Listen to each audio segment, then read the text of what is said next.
नमस्ते दोस्तों, आपका वैल्यू एजुकेटर चैनल में स्वागत है, जहां आप सीखते हो स्टॉक मार्केट में निवेश करके आप कैसे पैसे बना सकते हो। तो मेरा नाम है शशांक और ये जो वीडियो होगा उसमें हम जो Q3 हुआ अभी 2022 फाइनेंशियल ईयर का, इसमें हम स्पेसिफिकली फार्मा सेक्टर पे फोकस करेंगे और फार्मा सेक्टर के अलग अलग जो स्टॉक्स है उन्होंने कैसे परफॉर्म किया ये क्वार्टर में, उसके बारे में डिटेल में जानकारी लेंगे। तो फार्मा सेगमेंट में भी काफी अलग अलग सब सेगमेंट्स है। फार्मा इंडस्ट्री में मैंने काफी वीडियोस क्रिएट किए हैं, एक फार्मा का सीरीज क्रिएट किया है, वो भी आप देख सकते हो। इसका जो लिंक है वो मैं नीचे डिस्क्रिप्शन में डाल दूंगा। तो यदि आप pharma as a whole sector देखोगे तो उसमें कमोडिटी जेनेरिक्स आ जाते हैं, यानी वो अनब्रांडेड ड्रग्स होते हैं एंड उसमें कोई प्राइसिंग पावर नहीं रहता है। जनरली वो यूएस में सेल किया जाता है। इसके अलावा फिर ब्रांडेड जेनेरिक्स आ जाता है। तो ब्रांडेड जेनेरिक्स में जैसे कि क्रोसिन जो टैबलेट है वो आप कंज्यूम करते हो जब भी आपको कोल्ड होता है या फीवर आता है। तो ब्रांडेड जेनेरिक्स में उनका ब्रांड पावर होता है एंड जनरली यदि आप देखोगे तो इंडिया में मोस्ट ऑफ द जो मार्केट है वो ब्रांडेड जेनेरिक्स का है। इसके बाद में फिर सीआरओ और सीडीएमओ यानी कॉन्ट्रैक्ट डेवलपमेंट एंड मैन्युफैक्चरिंग जो ऑर्गेनाइजेशंस है वो आ जाता है। इसमें जनरली जो इनोवेटर्स होते हैं दे आउटसोर्स ये जो मैन्युफैक्चरिंग कैपेसिटीज है या कैपेबिलिटीज है फ्रॉम अदर प्लेयर्स। इसके बाद में फिर एक्टिव फार्मास्यूटिकल इंग्रेडिएंट्स यानी एपीआईज आ जाते हैं। तो APIs are the raw materials for the formulations.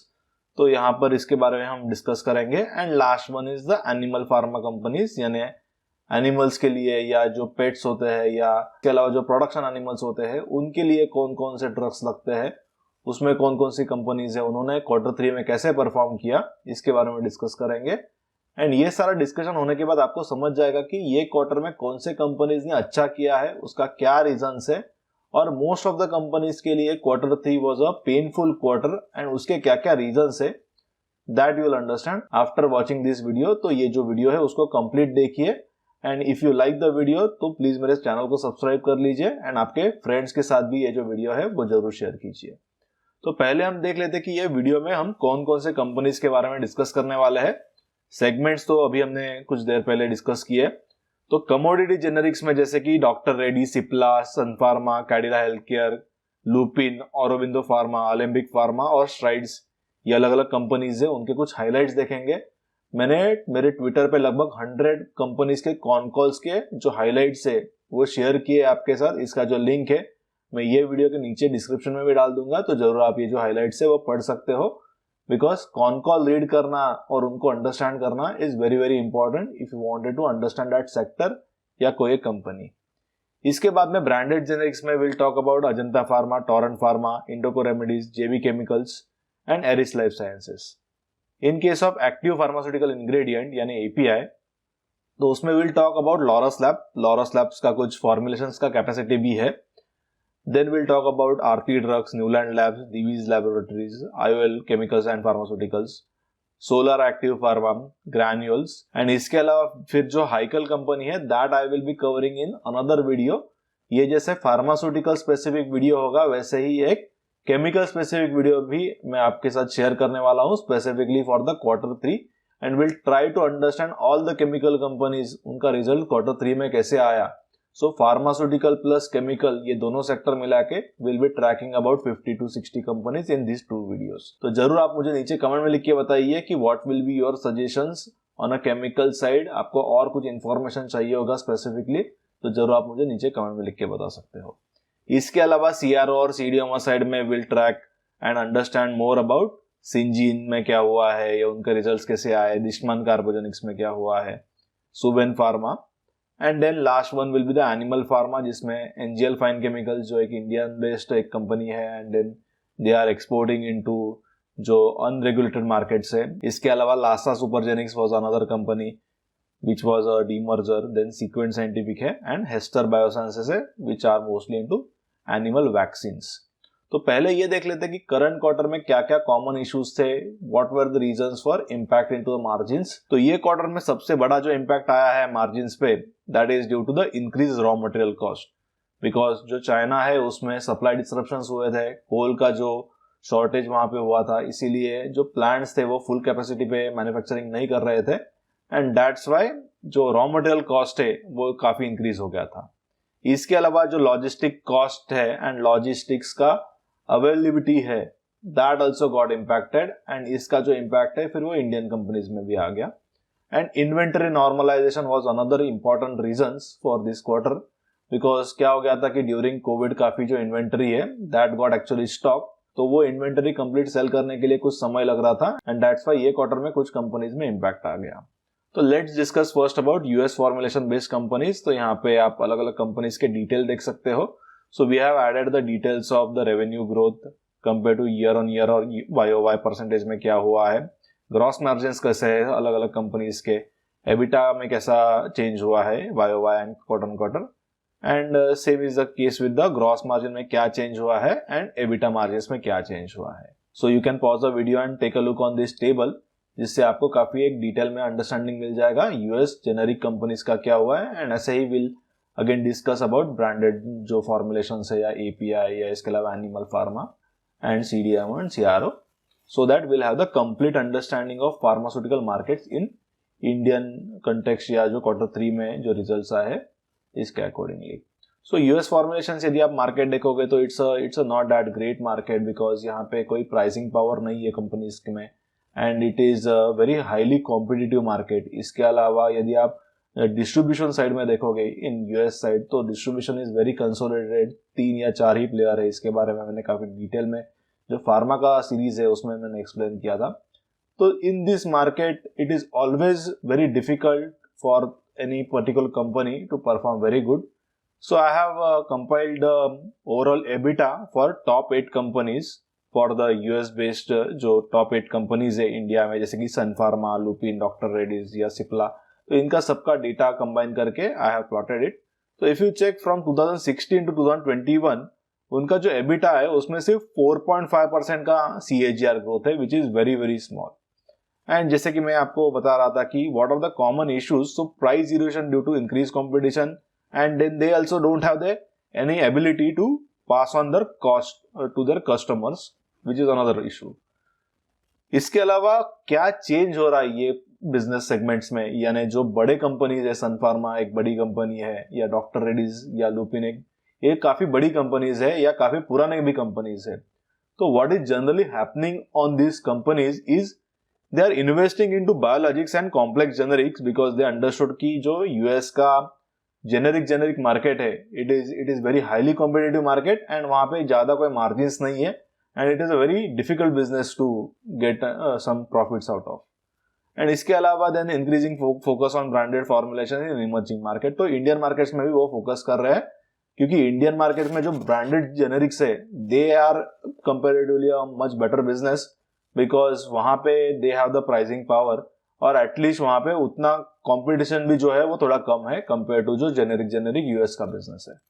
So let's start with the first company which is Dr. Reddy's. So if you check the highlights of this company, then they have signed an agreement for the commercialization of their biosimilar. तो यदि आप देखोगे तो keyword is a biosimilar because these companies actually understood कि biosimilars में थोड़ा better margins या better growth आ सकता है, और competition फिलहाल में यहाँ पे limited है, which is not in the case of generics. They also developed 5 to 7 biosimilars in their portfolio. They received the DGCI approval for the launch of Molnupiravir in India. तो ये मोलनुपिराविर वर्ड भी आपको काफी यहाँ पे दिखेगा, which is again a COVID based drug. तो ये भी काफी कमोडिटाइज हो गया है, and most of these are the formulators for the molnupiravir. Solara जैसी जो कंपनीज है which are again API manufacturer या जो intermediate manufacturer for the molnupiravir.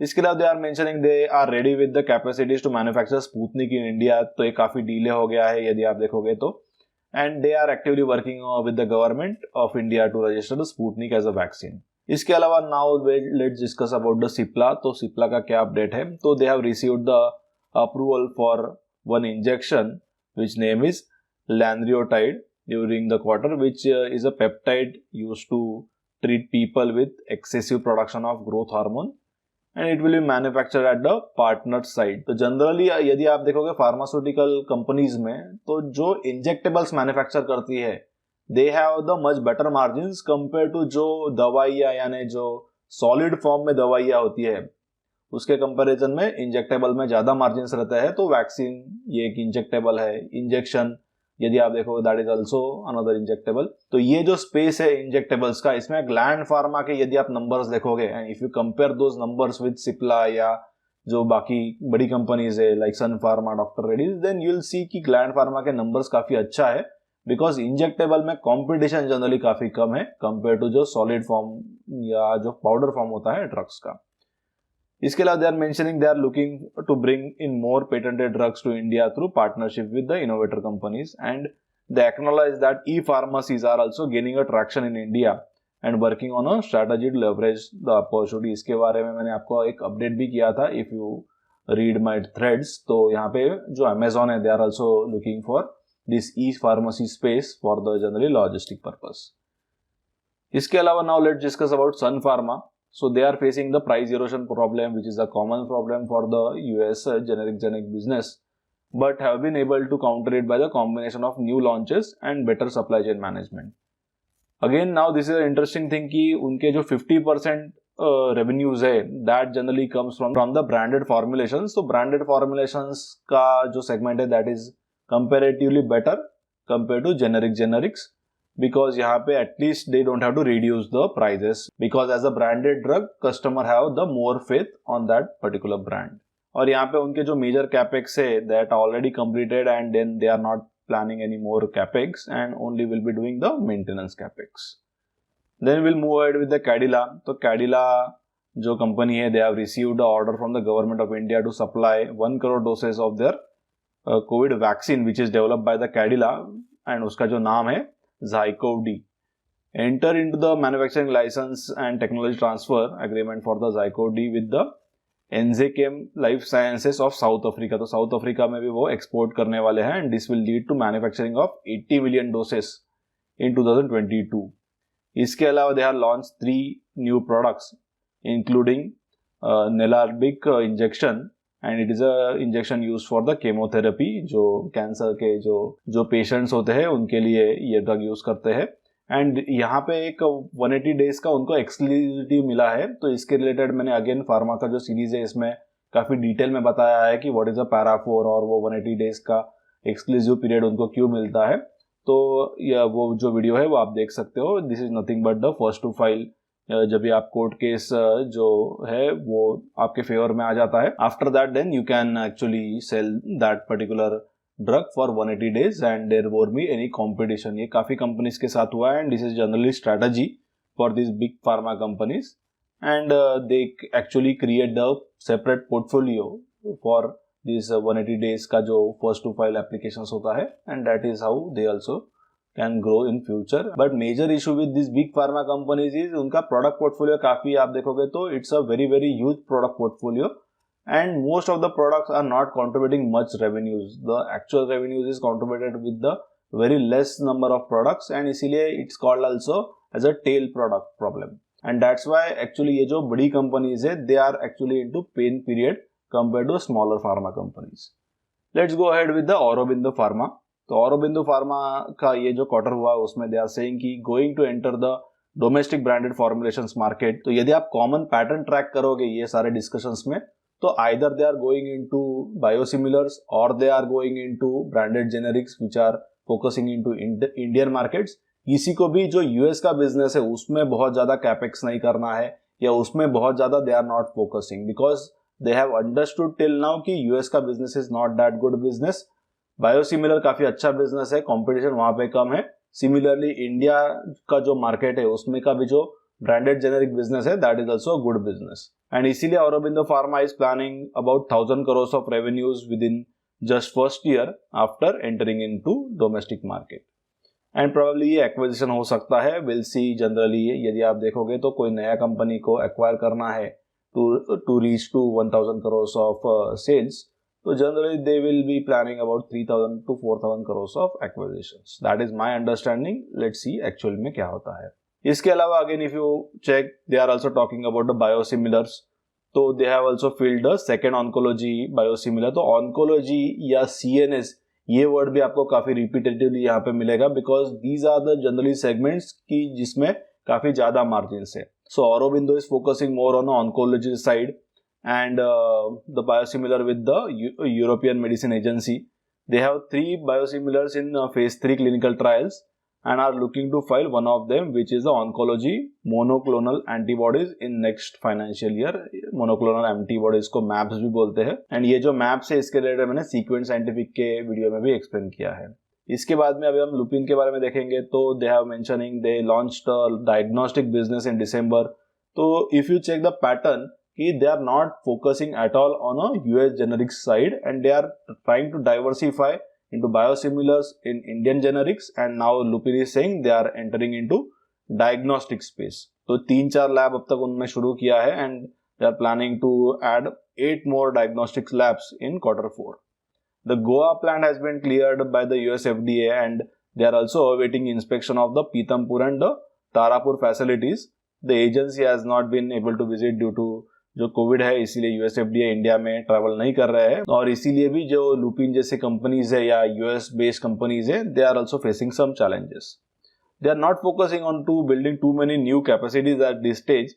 There focus is going to be the more maintenance capex and bring the Pithampur and Tarapur facilities online. This should not go over 500 to 600 crores of for FY23 and FY24. तो generally आप देखोगे तो most of the this generic companies are telling the similar story. Then we'll check about the Alembic Pharma. So they are saying the US generic business declined by 23%, where the Indian branded generics business actually have grown about 17% YOY. तो India में definitely there has been a growth क्योंकि वो branded generic business है and US का जो है वो generic है. They believe the price erosion in US market has normalized and they can grow with the new launches from here on. They have a couple of first to file launches, which is again para 4 launches in FY23. And if you read the last line, they are mentioning कि they believe the most of the para 4 opportunities in US are in oncology segment. So para 4 काफी आप देखोगे तो काफी companies जो है वो focus करती है, and again on a oncology side, Alembic is focusing more on. Now let's discuss about the last company in this bucket या in this segment, which is Strides. So they have recently completed a US FDA inspection at the facility in the Chestnut Ridge and received 2 minor observations. The promoter will be infusing about 200 crores and that will be used to augment the growth strategies. Stalis achieved its first operational break. Stalis एक आप देखोगे तो उनका ही subsidiary है. So they have got their first break even during the quarter and had a positive EBITDA due to CDMO contracts and not specifically for the Sputnik. Sputnik का भी जो plant है, that is actually a Stalis ka plant. They have built the infrastructure for the Stalis and are in discussion with the customers who work in a viral platforms and cell and gene therapy. They have a fairly good funnel of the customers that are auditing their facilities. तो इसके बाद में let's discuss about branded generics. First जो था वो generic US based जो formulation companies थी. Let's discuss more about the Indian domestic market. तो यहाँ पे Ajanta pharma, Torrent pharma, Indoco remedies, JB chemicals and Eris life sciences. तो ये भी आप पॉज करके देख सकते हो. ये रिजल्ट्स आपको थोड़े बेटर दिखेंगे कंपेयर टू जो जेनरिक के बिजनेस थे. तो अजंता फार्मा से will start. So they are saying they can't increase the prices in most of the emerging market because there are the price control in most market. तो ये जो branded generic companies होती है, जैसे कि क्रोसिन मैन्युफैक्चरर, क्रोसिन एक ये brand है, तो यहाँ पर भी प्राइस कंट्रोल होता है गवर्नमेंट से. इंडिया में भी प्राइस कंट्रोल है. आपका जो पैरासीटामोल का दवाई है, सपोज आप आज 2 रुपीज में सेल कर रहे हो, तो कल सपोज आपके इनपुट कॉस्ट बढ़ जाते हैं, जैसे कि पैरामिनोफिनॉल की जो कॉस्ट है वो बढ़ गए हैं, तो you can not increase your cost from 2 rupees to 3 rupees just because आपके इनपुट कॉस्ट बढ़ गए हैं. But the good point of this business is they can retain the 2 rupees price when the input cost actually comes down. जैसे कि जब पैरामिनोफिनॉल के जो prices है वो कम हो जाएंगे, तभी भी जो क्रोसिन है वो 2 रुपीज को ही सेल करेंगे. They won't pass on that benefit with the customer because they have the pricing power. And I feel PAP के जो प्राइजेस है वो आने वाले कुछ मंथ्स में, after probably 1 or 2 months will come down because जो चाइना में कैपेसिटी बंद हुई थी जिसका नाम है अनुहाई बाई केमिकल्स करके केमिकल कंपनी है, which are into production of para-aminophenol. It is the largest company in world.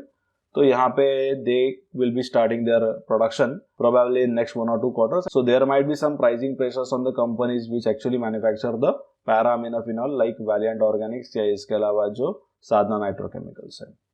इसके अलावा they are saying they are not going to be adding any more field force in India and objective is now to increase the productivity. They have also launched 3 products and filed 3 new ANDAs. इसके बाद में अभी let's discuss about Torrent Pharma. So in Brazilian market they have launched a new division of CNS segment. So I was saying कि CNS and oncology are the segment which most of the companies are targeting. इसके अलावा anti diabetic पे भी काफ़ी focus है because after Covid या जो Covid के आप कह सकते हो साइड इफेक्ट्स है ड्यू टू विच द जो एंटी डायबिटिक सेगमेंट है वो काफी तेजी से ग्रो कर रहा है. They have also launched the rivaroxaban which has the market size of about 800 PRL million, which is one of the largest markets they would have participated in. They had 10 new launches in India in Q3 and they have planned another 10 launches in Q4. Of that, 2 already have been launched and जिसका नाम है डाइजेस्ट्रॉन and molnupiravir. तो again and again molnupiravir काफी लोग आप देखोगे तो they are saying about it. They are looking to increase their field strength in coming quarter with an addition of 400 to 500 representatives to the field force. They will be promoting the existing product segments like cardiovascular, CNS and gastrointestinal. तो इसके बाद में अभी हम देखते हैं कि Indoco remedies का जो बिजनेस है वो कैसे परफॉर्म हुआ क्वार्टर 3 में. इसके रिलेटेड मैंने एक सेपरेट वीडियो भी क्रिएट किया है जो आप देख सकते हो. तो they are saying they are not able to pass on the raw material prices because of the branded generic, जिसके बारे में मैंने आपको पहले ही बताया. और एक्चुअली इनको ये पैरासीटामोल का थोड़ा इशू आ रहा है, उनके कुछ प्रोडक्ट्स में पैरासीटामोल जाता है एंड दैट्स वाई जो प्राइस इंक्रीज हुआ है that they are not able to pass on. तो उन्होंने कुछ जो प्रोडक्शन है वो बंद कर दिया था पैरासीटामोल रिलेटेड जो उनके प्रोडक्ट्स थे. इसके अलावा यदि आप देखोगे तो उनका जो ऑर्डर बुक है यूरोप का वो काफ़ी स्ट्रॉन्ग है, अबाउट 120 करोड़ का. और इसके रिलेटेड उन्होंने एक सब्सिडरी भी शुरू किया था in European markets. So they don't have any issues on the demand side, but problem is on the supply side because the raw material prices has increased a lot. इसके अलावा they are saying they are adding the capacities on the suspension side. A new line is about to commission in March at the Goa 2 plant, which will increase the capacity by 33%. And current का जो capacity utilization है overall that is about 75 to 80%. इसके बाद में let's discuss about JB Chemicals. So JB Chemicals ने एक acquisition किया था. So Sanzyme acquisition is expected to add cross leveraging opportunities. Cross leveraging इसका मतलब जो जेबी केमिकल्स के प्रोडक्ट्स है they can sell into the new acquired company and same is the vice versa. और सैनजाइम्स ये जो कंपनी है उनका वेस्ट बंगाल या जो बिहार के मार्केट से उसमें ज्यादा प्रेजेंस नहीं है, बट जेबी केमिकल्स का ऑलरेडी वहां पर एक अच्छा प्रेजेंस है और इसीलिए यदि आप देखोगे तो ये क्रॉस सेलिंग यहाँ पर पॉसिबल है. They have signed a new partner for the lozenges business like metatolin immunity and cough and cold. तो इसमें स्ट्रेप्सिल्स का गोली आपको पता होगा. तो जो जेबी केमिकल्स है they are the contract manufacturer for the जो इनोवेटर्स रहते हैं या किसी के लिए वो कॉन्ट्रैक्ट में मैन्युफैक्चर करके देते हैं स्ट्रेप्सिल जैसी जो गोलियां रहती है which are actually called as lozenges. There has been a significant cost increment into the ranitidine API. तो ये रैंटैक आपको पता होगा एसिडिटी के लिए जनरली लेते हैं, तो उसका जो एपीआई का कॉस्ट है वो काफी बढ़ गया है and JB Chemicals actually Rantac manufacturer है which is the formulations. Now let's discuss about last company into branded generics which is Eris life sciences. तो दे आर सेइंग कि they have entered into the insulin analogues and GLPI markets through a joint venture with MJ Biopharm in which Eris have about 70% stake and they are on the track to launch the human insulin next month. They are creating a new vision with 140 medical representatives to kickstart the insulin business. The next big product from this joint venture would be Glargine, which is presently in phase 3 clinical trials and expected to launch sometimes in next calendar year 2023. They are developing a symbiotic relationship with the e-pharmacy chains as they are able to provide them the pin code level data. So many companies are actually talking about this e-pharmacy thing. Then let's move ahead and discuss more about the API business. तो इसमें अलग अलग जो companies है इसके बारे में we'll discuss. So you also can check out this data which is YOY and QOQ for revenue and EBITDA. तो first we'll start with the Laurus Lab. तो लॉरस लैब के केस में gross margin is higher because जो ARV उनका component जो business का है that is the low margin business and ये क्वार्टर में एआरवी थोड़ा अफेक्ट हुआ था, इसीलिए एक्चुअली उनके जो ग्रॉस मार्जिन है which are better. All other businesses except the ARV APIs have been grown for the 9 months and a quarter and they are positive on the reaching $1 billion sales in FY23 which will be around 7500 crores.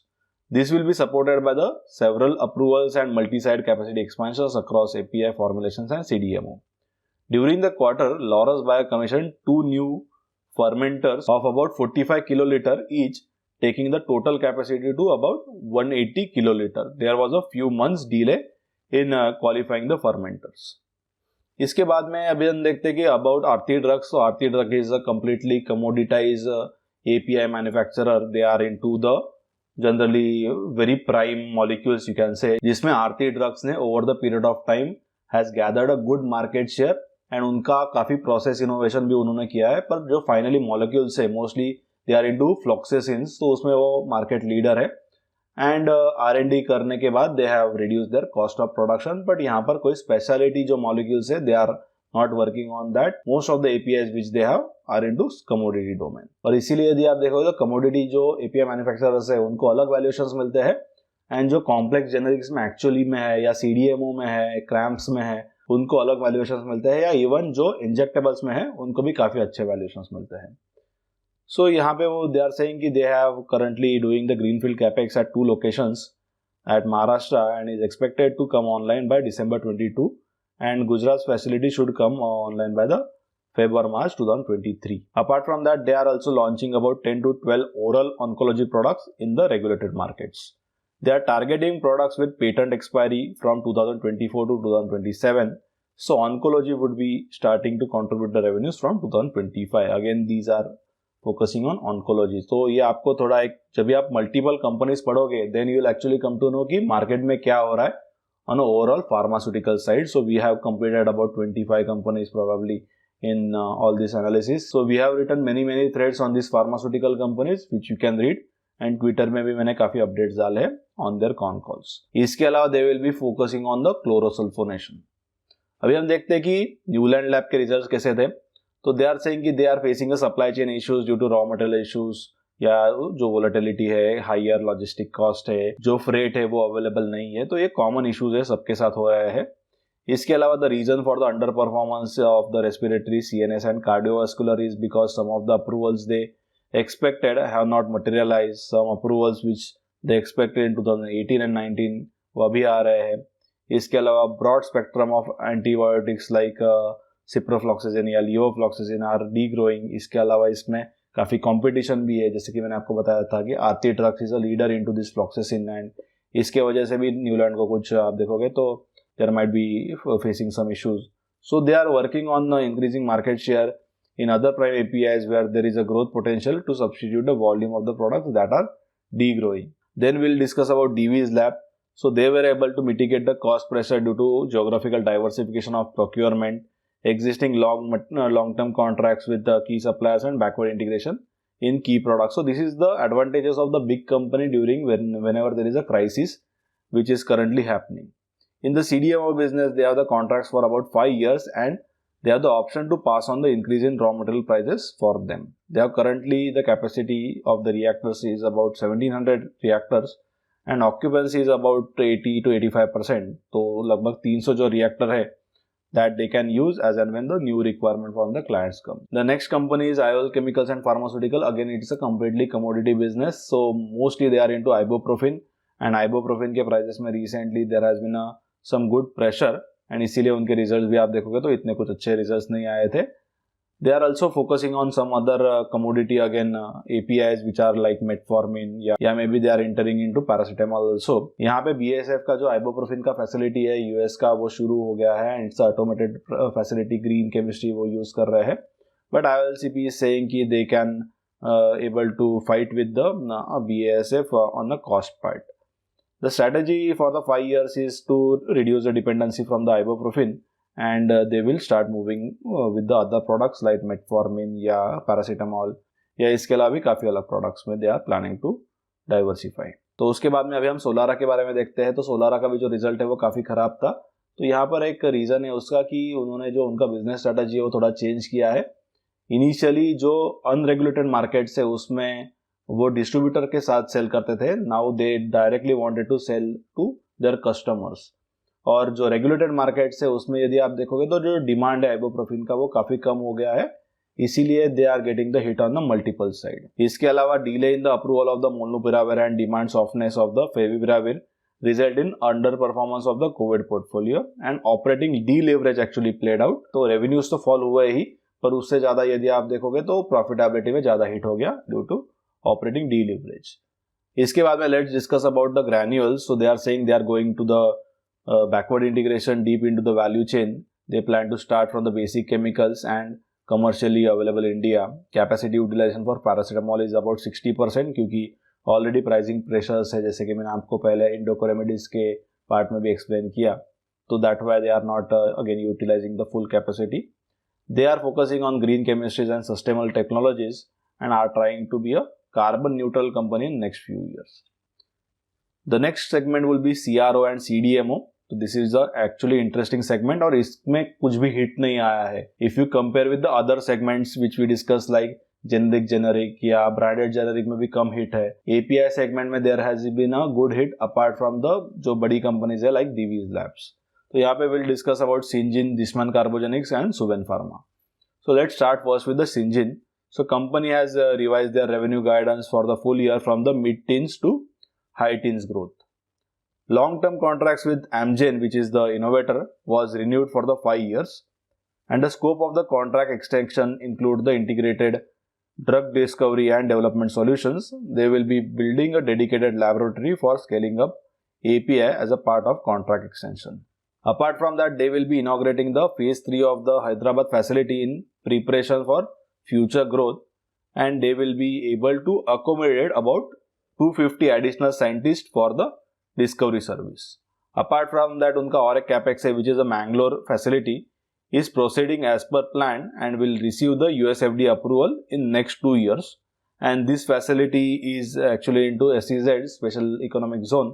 इसीलिए उनको कुछ tax benefit मिलने वाले हैं. So 5 year there will be 100% tax holiday and plus next 5 years के लिए there will be about 50% tax holiday. इसके बाद में अभी हम Dishman Carbogenics के बारे में देखते हैं. इनके केस में यदि आप देखोगे तो जो एम्प्लॉय कॉस्ट है वो काफी इंक्रीज हो गया है because they have hired more scientist. And generally जो डेवलपमेंट पाइपलाइन है वो 90 to 95 मिलियन डॉलर्स का होता था, which has increase recently to 115 million dollars. So additional employ cost will be translate into incremental revenues in future.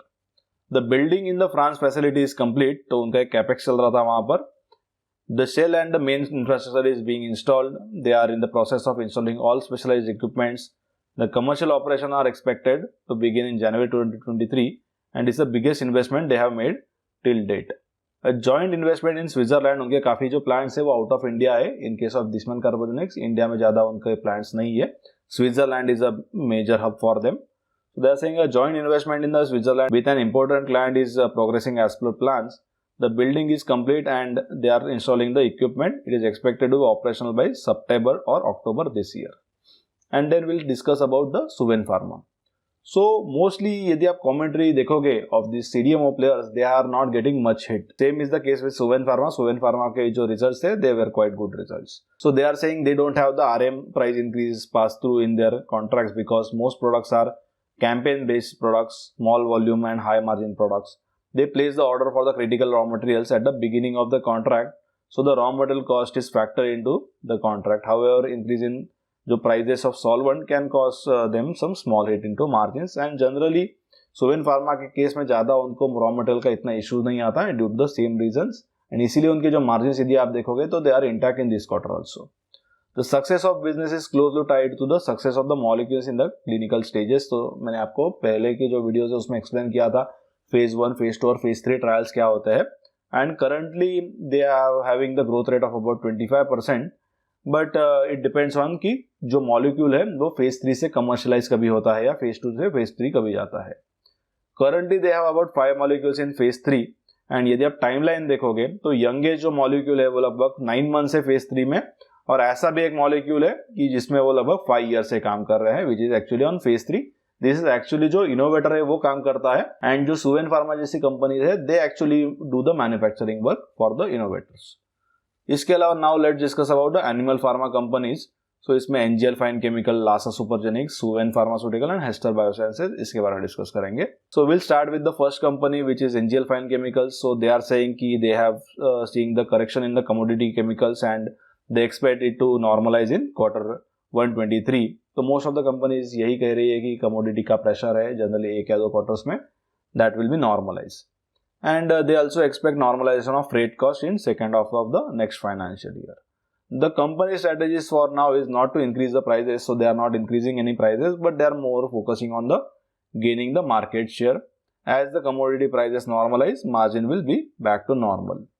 वो एक capex भी कर रहे थे, एक बैकवर्ड इंटीग्रेशन कर रहे थे. इसके अलावा उन्होंने एक एक्सपेंशन भी किया है अबाउट 26 करोड़ डाल के for the Macrotech, leading into increased capacity for the intermediates. And they have started the validation batches, and commercial production is expected to start from the Q1 23.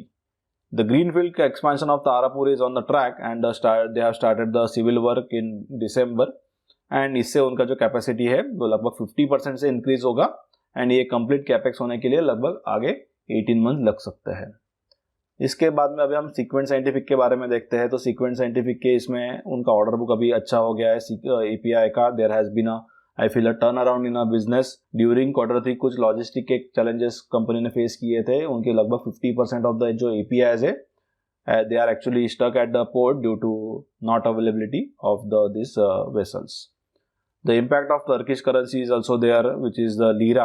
But Sequent is saying कि आगे के उनके जो plans है, they will make the Turkey as a export hub for the different countries except USA. तो इससे actually there will be the benefit for the companies like Sequent. इसके अलावा उनका एक key API जो है that is albendazole, which is almost 1/3 of the total API का उनका जो revenue आता है. तो उसका भी थोड़ा एक दो क्वार्टर्स पहले तक थोड़ा इशू चल रहा था, क्योंकि ये जो एपीआई है which is again used into the African schools for the deworming exercises. तो यहाँ पर जो स्कूल्स थे वो बंद थे ड्यू टू पैंडेमिक, एंड फिलहाल में जो स्कूल्स है वो रीओपन हुए हैं, और इसीलिए जो अल्बेंडाजोल का डिमांड है वो फिर से आया है. And there has been a good यहाँ पे turn around which can be seen a Sequent Scientific results. I am expecting Q4 के results will be better than Q3, and FY23 will be much better than the FY22. जो margins है, I think they will be back. The multi-year supply agreement for the top 10 animal company is going to be commercialized in 23, and this will help to get their historical जो growth rates है. Now we'll discuss about Hester. So they are mostly into vaccines. So the company is saying they have working on 3 vaccines: classical swine fever, lumpy skin disease, and chickenpox vaccine. All these vaccines are in the final stages of quality testing and regulatory approvals, and they are hoping to launch them into Q1 2023. They won the tender issued by the government of India for the PPR vaccine, and वो total कुछ 20 करोड़ जो doses है वो यहाँ पे manufacture करने वाले हैं. एंड एक कोर्स का जो लगभग प्राइस होगा वो लगभग ₹1 के आसपास हो सकता है. एंड इसके अलावा जो कोवैक्सीन जो भारत बायोटेक का है उसके रिलेटेड भी वो वैक्सीन मैन्युफैक्चर करने वाले हैं. एंड यहाँ पे वो नया फैसिलिटी भी लगाने वाले हैं which will generally start from April और मई. और ये जो फैसिलिटी है उसमें वो लगभग 70 लाख जो वैक्सीन है वो मैन्युफैक्चर करने वाले हैं, और इसके लिए उनको लगभग 60 to 70 करोड़ का कॉस्ट आ सकता है. तो नाउ लेट्स डिस्कस अबाउट कि सबसे अच्छा परफॉर्म किसने किया है ये क्वार्टर में, who are the best performer in a pharmaceutical जो इंडस्ट्री है उसमें. So which is the Gland Pharma. So they have completed the ANDA filings for 4 complex injectables. जैसे कि मैंने आपको बताया था कि उनका जो बिजनेस है it is completely based on injectables, और injectables में margins काफी अच्छे हैं compared to जो solid dosage या जो powder forms होते हैं. तो ये जो 4 complex injectables है उसमें से 3 are hormonal products and 1 is the complex peptide. The addressable market is about $1 billion for these 4 products. They are not interested in developing products in biosimilar themselves, but they are actually looking to develop the manufacturing work for the other biosimilar companies. Biosimilar revenue may start from the Q1 2023. They are currently dependent on the external supplies for the some of the APIs, and so that to reduce the dependency, they are looking to make some acquisitions to mitigate this risk. So if you check the overall total companies whichever we have studied till now, काफी companies के बारे में हमने discuss किया segment wise. We started with generic, then we have discussed about branded generic जो Indian markets है, then APIs का discussion किया, CRO CDMO का discussion किया, and finally animal pharma related जो companies है इन सब के बारे में discuss किया. तो if you check the best performing companies for this quarter would be Divi's Lab, Gland Pharma, Suven and Syngene. तो most of the companies are into CDMO and Gland is actually into injectables. So apart from these other most of the companies has not done well because of they are not able to pass on the जो prices है to customer immediately, and जो raw material की cost है वो काफ़ी increase हो गई है. And common issues are those कि जिसमें freight का cost है या इसके अलावा freight availability का issue है या destocking का issues है. तो these are the general trends in this overall quarter for Q3 2022 on a pharmaceutical as a segment या as a sector. तो लेट मी नो आपको ये वीडियो कैसे लगा, एंड जो केमिकल का वीडियो होगा उसके रिलेटेड भी आपके कुछ सजेशंस हो गए तो जरूर आप मुझे नीचे कमेंट में लिख के बताइए. Will do the detail analysis of the chemical sector as well. तो ये दीजिए, मेरे चैनल को सब्सक्राइब कीजिए और बेल आइकन पे क्लिक कीजिए ताकि ऐसे जो वीडियोस है वो आपको आगे जाके भी मिलते रहे. और जरूर ये वीडियो जो है वो आप आपके फ्रेंड्स के साथ शेयर कीजिए ताकि उनको भी काफी नॉलेज मिल जाएगा about whole pharmaceutical sector, how it perform in Q3 2022.